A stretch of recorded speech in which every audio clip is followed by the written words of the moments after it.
Em 1944, nos campos ensanguentados da Frente Ocidental, a guerra atingia um patamar de brutalidade e desgaste sem precedentes. As trincheiras e crateras se tornaram paisagens comuns e o som da artilharia uma constante. Contudo, em meio a essa rotina de destruição, um assovio familiar se transformaria no prelúdio de um novo inferno. Não era mais o projétil cravando-se na terra com um impacto surdo e previsível, mas explodindo no ar sobre as cabeças dos combatentes. De repente, a artilharia deixou de apenas bater na terra para transformar vastos campos de batalha em um moedor de carne implacável, operando sem aviso, sem refúgio aparente. Esta revolução silenciosa foi orquestrada por uma inovação tecnológica que, à primeira vista, parecia improvável. A espoleta de proximidade, conhecida pelos americanos como VT Fuse ou Variable Time Fuse. Esta pequena peça de microengenharia representava um salto quântico na eficácia da artilharia. Antes dela, os projéteis detonariam apenas ao impacto com o solo, ou por meio de espoletas de tempo que exigiam cálculos meticulosos e muitas vezes imprecisos para explodir no ar. Com a espoleta de proximidade, essa incerteza era drasticamente reduzida. Ela introduziu uma capacidade de detonação aérea automática e precisa, a metros do alvo, maximizando o efeito dos estilhaços e da onda de choque. O coração desta tecnologia era um minúsculo, mas robusto circuito eletrônico encapsulado dentro da ogiva do obus. Este circuito, composto por válvulas de rádio miniaturizadas e uma bateria de reserva, tinha uma função crítica: emitir ondas de rádio e detectar o reflexo dessas ondas ao se aproximar de um objeto, seja o solo, uma árvore ou até mesmo um veículo. Ao detectar essa proximidade, a espoleta ativava a carga explosiva, detonando o projétil em pleno voo. O desafio de engenharia para construir tal dispositivo era monumental. Ele precisava não apenas funcionar com precisão, mas também sobreviver a forças extremas. Durante o disparo de um obuseiro, um projétil é submetido a uma aceleração brutal, atingindo até 20 zzg. Para contextualizar, um piloto de caça desmaiaria com apenas 9 G. Projetar componentes eletrônicos capazes de suportar essa força colossal sem falhar e então funcionar perfeitamente era uma façanha que beirava a ficção científica para a época. A espoleta de proximidade não foi apenas uma invenção engenhosa, ela foi uma revolução prática na artilharia dos Estados Unidos, com seu impacto mais agudo sentido entre os anos de 1944 e 1945. Este período crucial da Segunda Guerra Mundial na frente ocidental europeia foi marcado por confrontos de grande escala e intensa resistência alemã. As batalhas decisivas daquele tempo, como a Batalha do Bulge, a última grande ofensiva alemã, e a subsequente travessia do Rio Reno pelas forças aliadas, serviriam de palco para a demonstração do poder transformador desta nova arma. Nestes cenários, onde cada metro de terreno era disputado com ferocidade, a capacidade de infligir baixas massivas e desmoralizar o inimigo de uma forma totalmente nova provaria ser um fator determinante. A introdução em massa desta tecnologia pelos aliados, particularmente pelos Estados Unidos, não apenas aprimorou a capacidade destrutiva da artilharia, mas alterou fundamentalmente a dinâmica do combate de infantaria. O assovio que crescia rapidamente, o clarão suspenso no ar e a subsequente chuva de aço que varria o terreno, sem aviso e sem refúgio, redefiniram o que significava estar exposto no campo de batalha. Esta era a promessa e a ameaça da espoleta de proximidade, uma ferramenta que transformava o céu em um instrumento de morte invisível, inaugurando uma nova era na guerra moderna. Antes da chegada da espoleta de proximidade, a artilharia, embora uma força militar de poder inegável nos campos de batalha da Segunda Guerra Mundial, operava com limitações significativas que comprometiam sua eficácia máxima. A precisão e a letalidade de seus projéteis dependiam crucialmente de métodos que, muitas vezes, eram mais uma arte imperfeita do que uma ciência exata. Os artilheiros da época empregavam principalmente dois tipos de espoletas, as de impacto e as de tempo. As espoletas de impacto eram projetadas para detonar o projétil no momento do contato com o solo ou qualquer obstáculo. Sua limitação era evidente. Em terrenos macios, o projétil podia se enterrar antes de explodir, atenuando o efeito dos estilhaços ou detonar prematuramente ao atingir uma árvore ou um muro, reduzindo a dispersão eficaz sobre o alvo. Para superar as deficiências das espoletas de impacto, as espoletas de tempo foram desenvolvidas. Estas eram projetadas para explodir no ar, a uma altura pré-determinada, dispersando estilhaços e a onda de choque sobre uma área maior, idealmente sobre as cabeças das tropas inimigas. Contudo, para que as espoletas de tempo fossem eficazes, era necessário um cálculo extremamente preciso. Este processo, conhecido como tiro no olho pelos observadores avançados, exigia que um operador experiente determinasse a distância e, crucialmente, a altura ideais para a detonação. A partir de sua posição de observação, muitas vezes em terreno elevado e exposto, ele estimava a localização do alvo e, após o disparo de um projétil de teste, observava sua queda e ajustava as coordenadas e o tempo da espoleta para as salvas seguintes.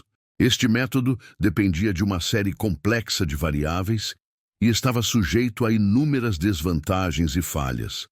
Fatores como a velocidade e direção do vento, a temperatura do ar, a umidade, a densidade do terreno e até mesmo o desgaste do cano da arma precisavam ser considerados. Cada um desses elementos introduzia uma variável que podia desviar o projétil de seu curso ou fazer com que a espoleta detonasse muito cedo ou muito tarde, comprometendo a eficácia do disparo. A dependência de um observador no campo de batalha significava que a eficácia da artilharia estava ligada diretamente à sua capacidade de manter contato visual e de rádio com as baterias, muitas vezes sob fogo inimigo e em condições de visibilidade adversas. Variações climáticas, como nevoeiro denso, chuva forte ou neve, podiam obscurecer a visibilidade, tornando a observação e o ajuste de tiro quase impossíveis.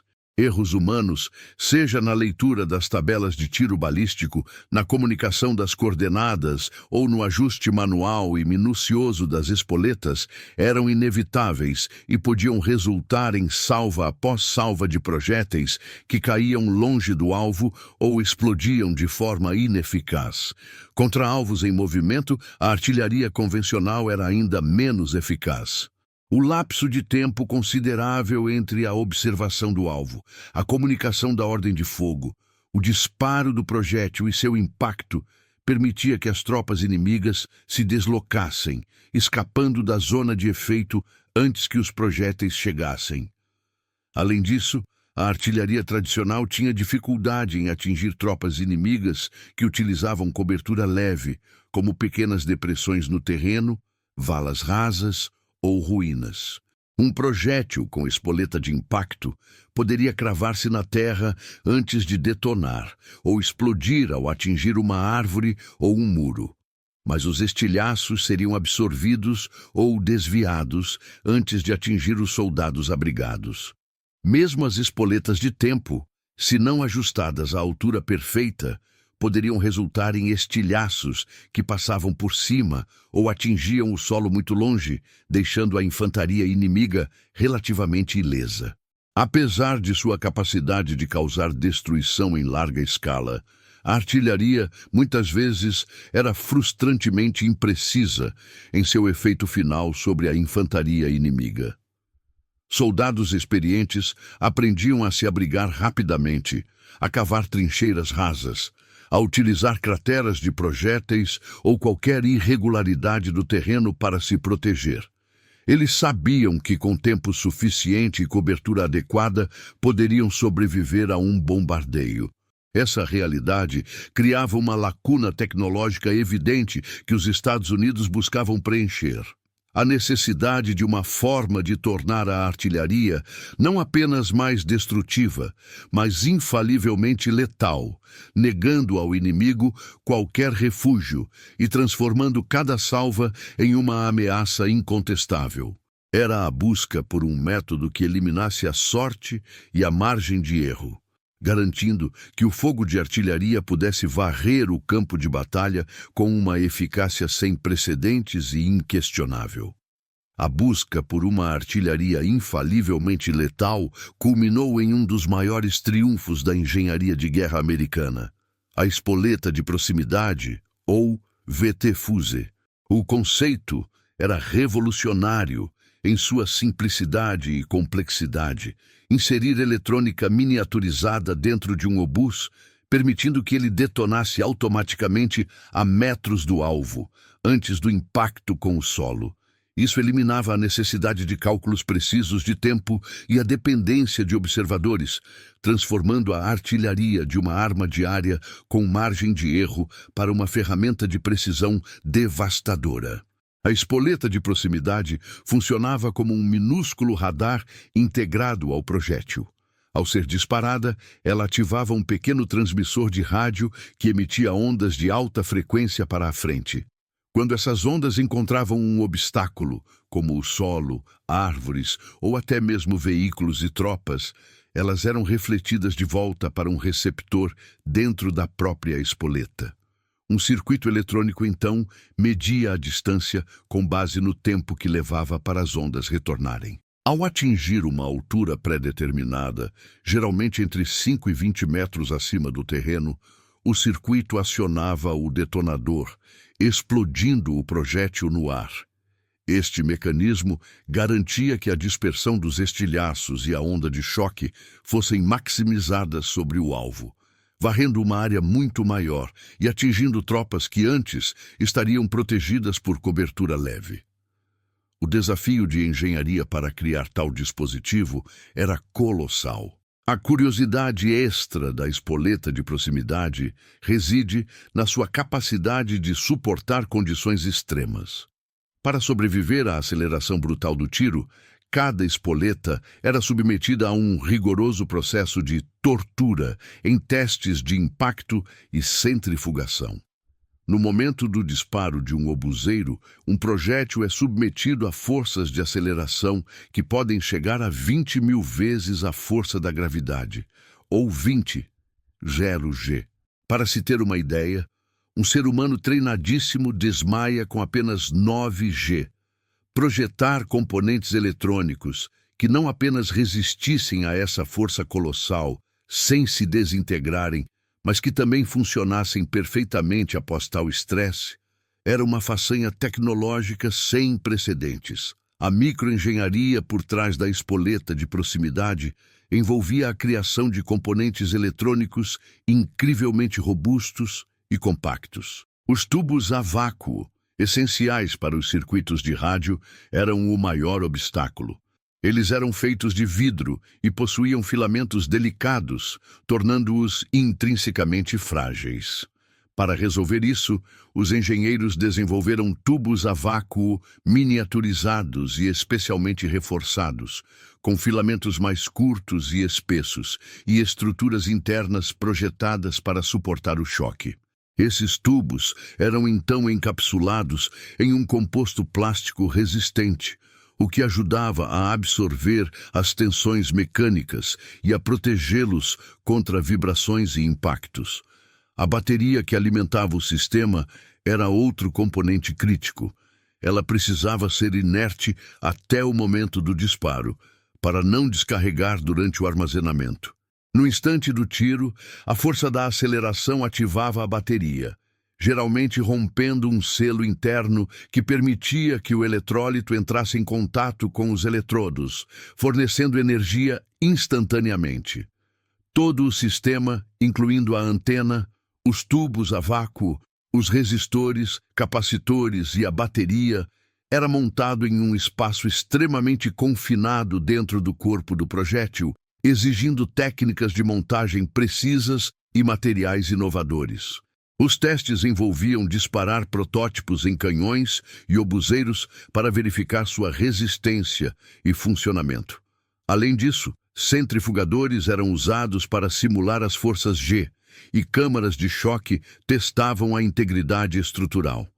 Cada lote de espoletas passava por um rigoroso controle de qualidade para garantir que a taxa de falha fosse mínima, um requisito essencial para uma arma destinada a ser produzida em massa e a ter um impacto decisivo no campo de batalha. A capacidade de não apenas inventar, mas de produzir milhões dessas espoletas em tempo recorde, foi um testemunho da escala industrial americana e de sua capacidade de mobilização científica e tecnológica durante a guerra.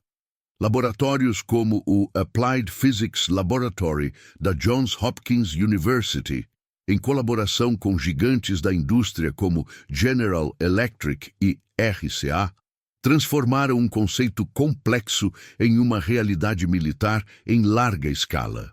A produção em massa significava que a tecnologia não seria uma curiosidade de laboratório, mas uma arma que poderia ser distribuída amplamente às unidades de artilharia, alterando fundamentalmente o curso das batalhas. Esta microengenharia, feita em uma escala industrial sem precedentes, garantiu que a artilharia do ZEUA estivesse equipada com uma vantagem decisiva, pronta para redefinir a letalidade no campo de batalha. A espoleta de proximidade, ou VT-Fuse, transformou a artilharia ao introduzir um mecanismo de detonação automática e precisa no ar, eliminando as incertezas dos métodos anteriores. Seu funcionamento baseava-se em um princípio de radar miniaturizado. Dentro do projétil, um pequeno transmissor de rádio emitia ondas eletromagnéticas de alta frequência para a frente, em direção ao solo.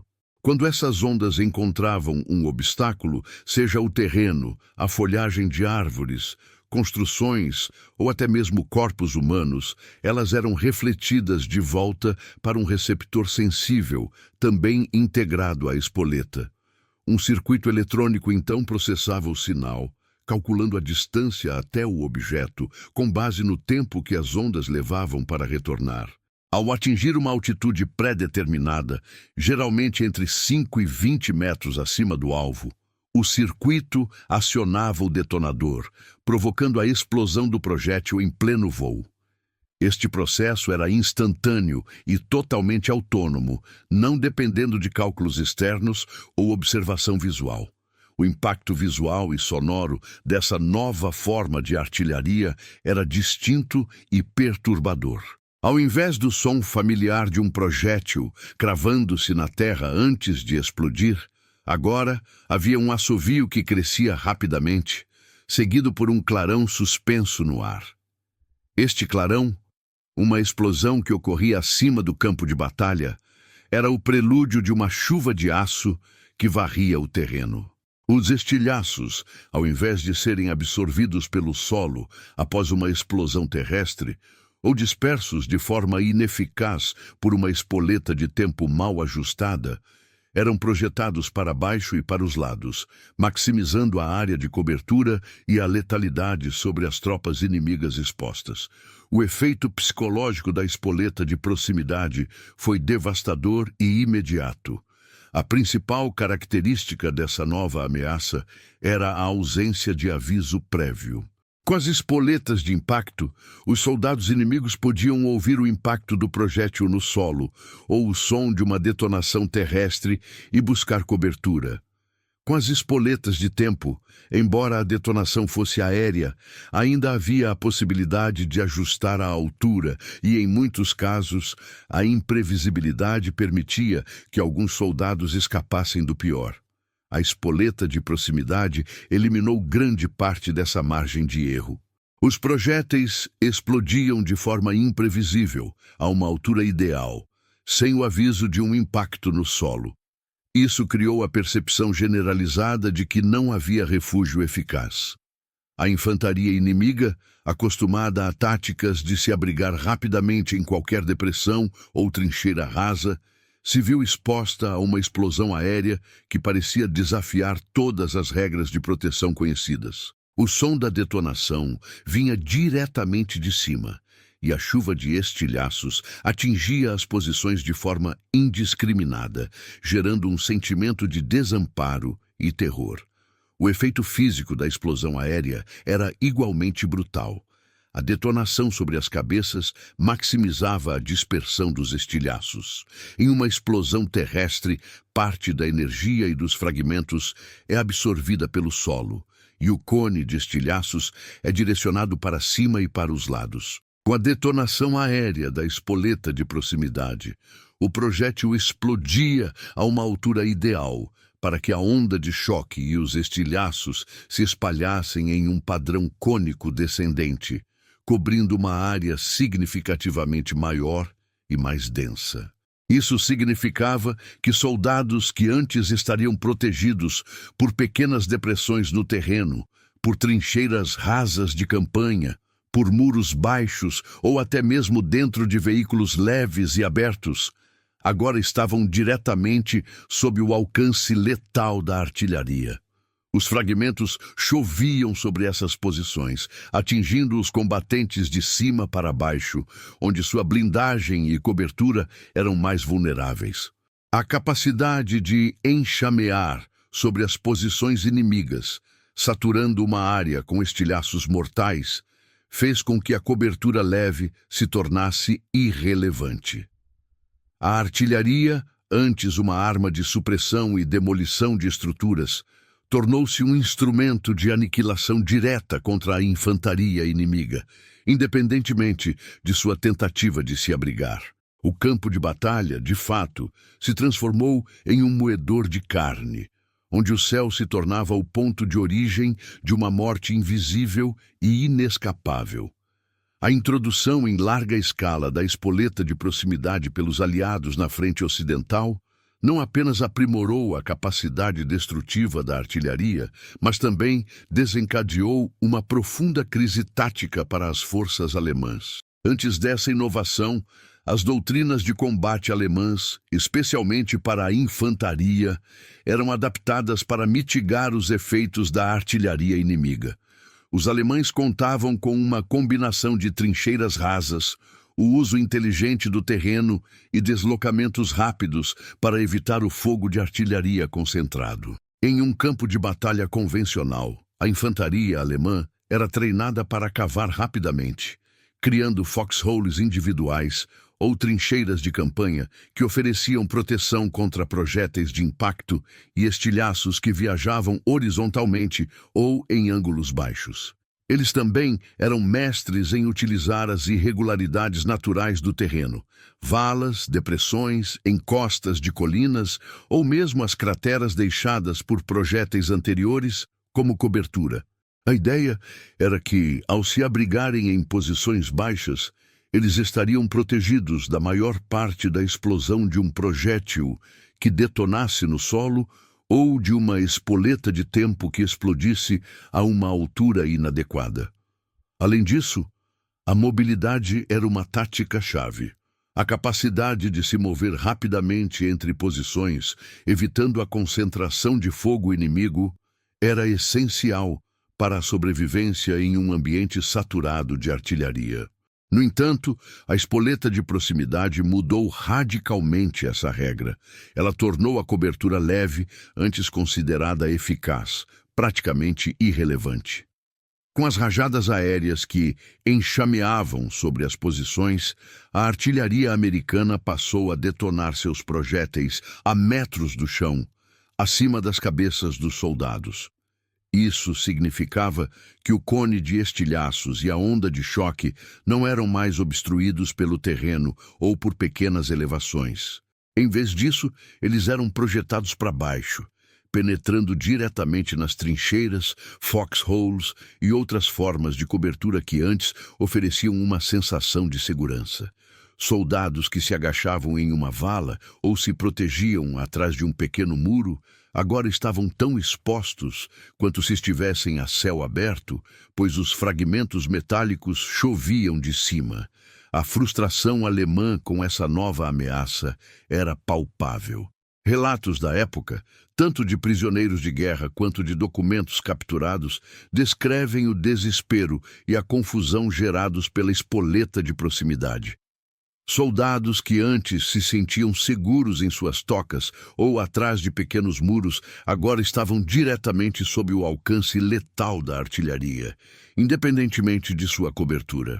A artilharia americana, equipada com VT-Fuses, podia agora atingir tropas escondidas em florestas densas, em terrenos acidentados ou mesmo em áreas urbanas com edifícios baixos, onde antes o fogo direto seria ineficaz. A explosão aérea sobre copas de árvores, por exemplo, transformava a folhagem em uma armadilha, despejando estilhaços e fragmentos de madeira sobre as tropas abaixo. O impacto psicológico foi imenso. A imprevisibilidade da detonação aérea, que ocorria sem o aviso de um impacto no solo, criava uma sensação constante de vulnerabilidade. Não havia mais o som familiar do projétil cravando-se na terra para alertar os soldados a se abrigarem. A explosão vinha de cima, de forma repentina e brutal. Isso minava o moral das tropas, que passavam a sentir que não havia lugar seguro no campo de batalha. A confiança nas táticas defensivas e na capacidade de sobreviver a um bombardeio foi seriamente abalada. Onde antes havia uma margem de segurança, por menor que fosse, agora havia uma ameaça onipresente e inescrutável vinda do céu. Essa nova realidade forçou os comandantes alemães a repensar suas táticas, mas muitas vezes sem sucesso imediato. A mobilidade, que antes era uma vantagem, tornava-se um desafio ainda maior, pois qualquer movimento em áreas expostas significava maior risco de ser varrido por rajadas aéreas.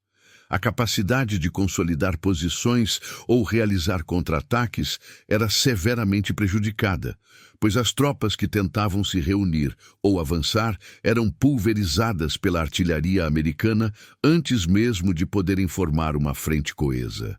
A espoleta de proximidade não apenas aumentou a letalidade da artilharia, mas desestabilizou as táticas inimigas, tornando-as obsoletas. Ela transformou o campo de batalha, negando ao soldado alemão o refúgio que ele antes procurava e esperava, e introduzindo uma nova dimensão de terror e desamparo, que parecia desafiar todas as regras de proteção e sobrevivência conhecidas. A guerra, para a infantaria alemã, tornou-se ainda mais implacável e inescapável. A introdução das espoletas de proximidade não se traduziu apenas em uma mudança tática, mas em uma alteração drástica na letalidade da artilharia, com números que comprovaram a brutal eficácia dessa inovação. Dados coletados no campo de batalha revelaram que a letalidade por salvo contra tropas a descoberto saltou de 2 a 3 vezes em comparação com o uso de espoletas convencionais. Um salvo refere-se a uma salva de projéteis disparados por uma bateria de artilharia em uma única rajada, visando uma área específica. Antes, um salvo de artilharia poderia causar baixas e desorganização, mas muitos soldados inimigos conseguiam encontrar cobertura ou sobreviver. Com a VT-Fusée, a mesma quantidade de projéteis, detonando sobre as cabeças, multiplicava o número de mortos e feridos. Essa elevação na letalidade significava que menos projéteis eram necessários para atingir o mesmo nível de dano, ou que uma mesma quantidade de munição causava um impacto devastadoramente maior. Os estilhaços, projetados de cima para baixo em um cone de morte ampliado, atingiam os soldados em suas posições mais vulneráveis, tornando as trincheiras rasas e as pequenas depressões no terreno praticamente inúteis como refúgio. O resultado direto foi um aumento significativo nas baixas inimigas por engajamento de artilharia, minando a capacidade das unidades alemãs de manter suas posições ou de organizar contra-ataques eficazes. Além do aumento da letalidade direta, a espoleta de proximidade revolucionou os tempos de supressão.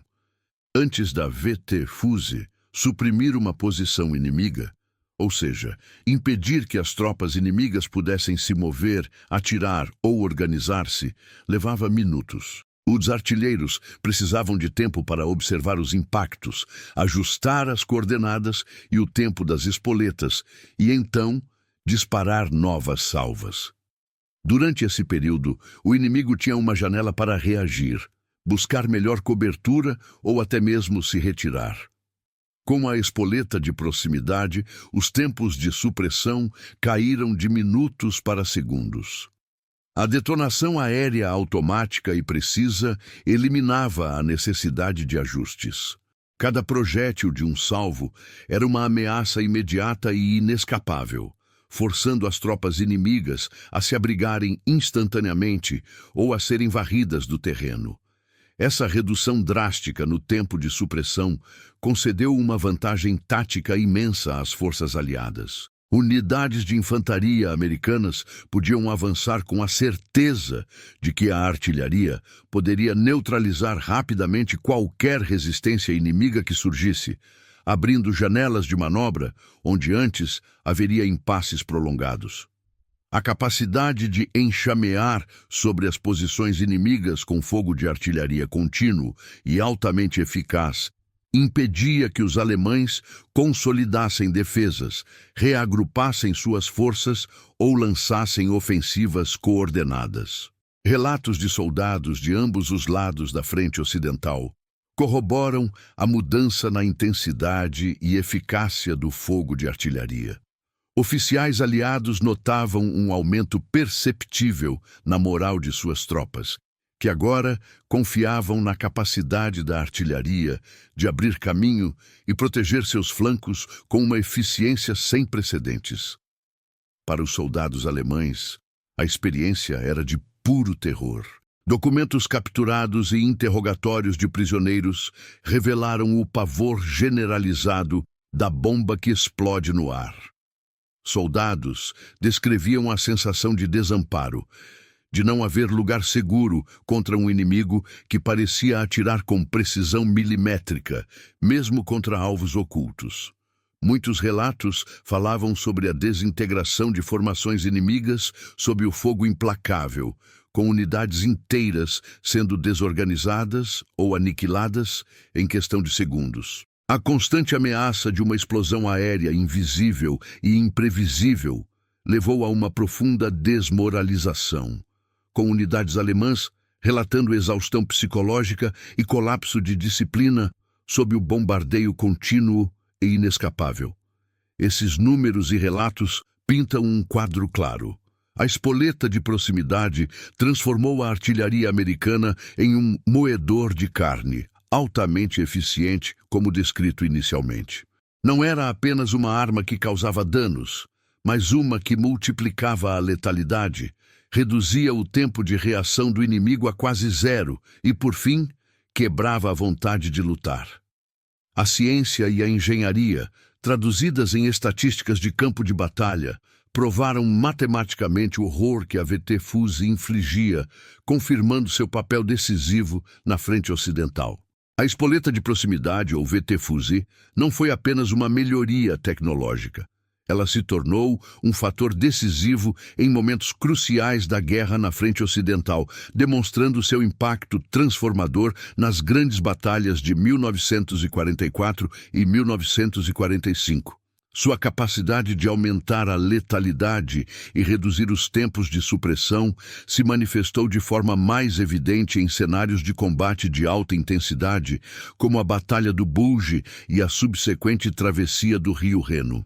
A Batalha do Bulge, lançada pelos alemães em dezembro de 1944, representou a última grande ofensiva do Terceiro Reich no Ocidente. Em condições climáticas severas, com nevoeiro denso e neve que frequentemente impediam o apoio aéreo aliado, as forças alemãs buscavam uma vitória decisiva. Inicialmente, a ofensiva alemã obteve sucessos notáveis, explorando a surpresa e a visibilidade reduzida. Suas táticas dependiam de avanços rápidos da infantaria e de veículos leves, aproveitando o terreno acidentado das Ardenas para se ocultar e tentar flanquear as linhas americanas. Contudo, foi nesse ambiente que a artilharia americana, munida de espoletas de proximidade, provou ser um contra-ataque implacável. Mesmo com o céu fechado para a aviação, a artilharia operava sem impedimentos visuais, e a VT-Fusée eliminava a necessidade de observação precisa. Os projéteis, detonando automaticamente a metros do solo, desorganizaram severamente as formações de infantaria alemã que tentavam avançar por campos abertos ou consolidar posições em vilarejos e florestas. As rajadas aéreas varriam as posições inimigas, atingindo soldados que pensavam estar seguros em suas trincheiras rasas ou atrás de pequenas coberturas.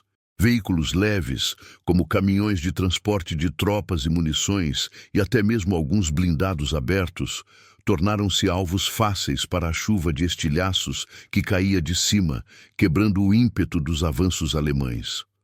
A espoleta de proximidade transformou a paisagem coberta de neve em um campo de morte, onde a infantaria alemã era triturada antes mesmo de poder engajar o inimigo de forma eficaz. O efeito psicológico foi devastador, com soldados alemães relatando o terror de um fogo de artilharia que parecia vir do nada, sem aviso, e que negava qualquer refúgio. A capacidade da espoleta de proximidade de paralisar contra-ataques alemães foi igualmente crucial. Em muitas ocasiões, quando as forças alemãs tentavam reagrupar-se após um avanço inicial ou lançar uma ofensiva localizada para retomar terreno, a artilharia americana entrava em ação. Os projéteis com VT-Fusée podiam saturar uma área em segundos, impedindo que as tropas inimigas formassem linhas de ataque coesas. Qualquer tentativa de concentrar homens e equipamentos era recebida com uma barragem aérea que desorganizava as formações, causava baixas massivas e quebrava a moral antes mesmo que o ataque pudesse ser lançado. Essa supressão instantânea e eficaz não apenas impediu o avanço inimigo, mas também desmantelou a capacidade de comando e controle, pois as comunicações eram interrompidas e os oficiais eram atingidos junto com seus homens. Com a Batalha do Bulge contida e a iniciativa retomada pelos aliados, a espoleta de proximidade continuou a ser uma ferramenta vital no avanço final para a Alemanha, culminando na travessia do rio Reno. O Reno representava uma formidável barreira natural e a última grande linha defensiva alemã. A travessia exigia operações anfíbias e a construção de pontes sob fogo inimigo. A artilharia com espoletas de proximidade desempenhou um papel fundamental em abrir janelas de manobra americanas onde antes havia impasse. Antes da travessia, os bombardeios de artilharia com VT-Fusée podiam suavizar as defesas alemãs nas margens opostas do rio com uma eficácia sem precedentes. As espoletas permitiam que os projéteis detonassem sobre as posições inimigas, mesmo aquelas escondidas em bunkers rasos ou em florestas densas, forçando os defensores a permanecerem profundamente abrigados ou a serem expostos a uma chuva de estilhaços. Durante a própria travessia, a artilharia forneceu um apoio de fogo contínuo e devastador. Enquanto os engenheiros trabalhavam para construir pontes e as primeiras ondas de infantaria estabeleciam cabeças de ponte, qualquer concentração de tropas alemãs que tentasse contra-atacar era imediatamente pulverizada por salvas de projéteis detonando no ar. Isso protegeu as vulneráveis formações de assalto e permitiu que as cabeças de ponte fossem estabelecidas e expandidas com uma velocidade e segurança que teriam sido impossíveis com a artilharia convencional. A supressão eficaz e a letalidade ampliada da artilharia com espoletas de proximidade permitiram que as forças aliadas rompessem as linhas defensivas alemãs ao longo do Reno e avançassem rapidamente em território inimigo. A capacidade de neutralizar a resistência inimiga de forma tão rápida e abrangente significava que as forças americanas podiam manter o ritmo de seu avanço, explorando as brechas e consolidando ganhos sem serem paralisadas por contra-ataques ou defesas entrincheiradas. A espoleta de proximidade, portanto, não apenas quebrou os avanços alemães e paralisou seus contra-ataques, mas também abriu o caminho para a vitória aliada, transformando impasses em oportunidades e demonstrando de forma inequívoca como a artilharia, com um clique invisível no céu, passou a decidir o curso das batalhas. A espoleta de proximidade, ou VT Fuse, deixou um legado que transcende os campos de batalha da Segunda Guerra Mundial, consolidando-se como um marco na história militar. Sua trajetória, desde a concepção científica até a produção em massa e o impacto decisivo no conflito, é uma clara demonstração de que, quando a ciência encontra a logística, o resultado é inequívoco. A artilharia dos Estados Unidos passou a decidir batalhas com um clique invisível no céu. Esta invenção não foi apenas uma arma mais eficaz. Ela redefiniu a guerra moderna, estabelecendo novos padrões para a letalidade e a precisão. A importância da inovação tecnológica como um fator decisivo na guerra moderna foi dramaticamente ilustrada pela VT Fuse. Em um conflito onde o poder industrial e a capacidade de pesquisa e desenvolvimento eram tão cruciais quanto a bravura dos soldados, a espoleta de proximidade emergiu como um divisor de águas. Ela representou o ápice da engenharia eletrônica da época, transformando um conceito teórico em uma ferramenta de combate prática e amplamente disponível. A capacidade de miniaturizar componentes eletrônicos complexos, como tubos a vácuo e baterias, e de fazê-los operar sob as condições extremas de um disparo de artilharia, foi uma proeza que exigiu um investimento maciço em pesquisa e desenvolvimento. Este esforço não se limitou à invenção. A verdadeira revolução veio com a capacidade industrial americana de produzir milhões dessas espoletas em tempo recorde. A colaboração entre instituições científicas, como o Applied Physics Laboratory, e gigantes da indústria, como General Electric e RCA, permitiu que uma tecnologia de ponta fosse rapidamente escalada para atender às demandas de um conflito global. Essa fusão de gênio científico e poder logístico garantiu que a inovação não permanecesse um protótipo, mas se tornasse uma arma onipresente, capaz de influenciar o curso de campanhas inteiras. O legado da espoleta de proximidade estendeu-se muito além de 1945.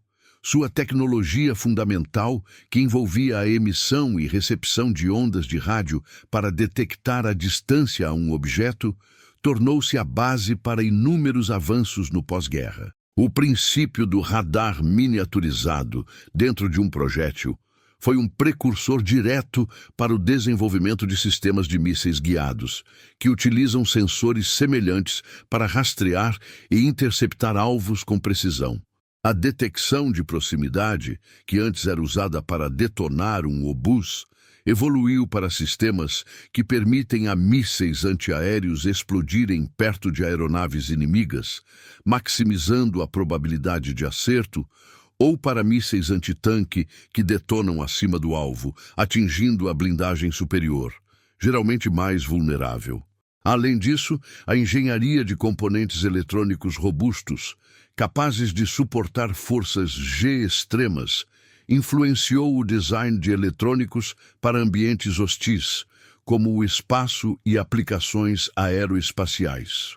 A necessidade de desenvolver tubos a vácuo e baterias que pudessem operar sob condições de alto estresse impulsionou a pesquisa em miniaturização e resistência de componentes, abrindo caminho para a eletrônica de estado sólido e, eventualmente, para os transistores e circuitos integrados que formam a base da tecnologia moderna. Os sistemas de radar que já existiam foram aprimorados com as lições aprendidas no desenvolvimento da VT-Fuse, tornando-os mais compactos, eficientes e precisos. A capacidade de detectar e rastrear objetos à distância sem contato visual tornou-se um pilar da defesa e da navegação em todo o mundo. A espoleta de proximidade, em sua essência, ensinou ao mundo que a guerra moderna não seria mais vencida apenas pela força bruta ou pelo número de tropas, mas pela inteligência e pela capacidade de aplicar o conhecimento científico e tecnológico de forma estratégica. Ela demonstrou que pequenas inovações, quando produzidas em escala e integradas a uma doutrina militar eficaz, podem ter um impacto desproporcional no campo de batalha. O clique invisível da espoleta de proximidade no céu não foi apenas o som de uma explosão. Foi o som do futuro da guerra, um futuro onde a tecnologia continuaria a moldar e a redefinir os limites da destruição e da defesa. A espoleta de proximidade, portanto, não é apenas uma curiosidade histórica. É um lembrete vívido do poder transformador da inovação e da logística na busca pela supremacia militar.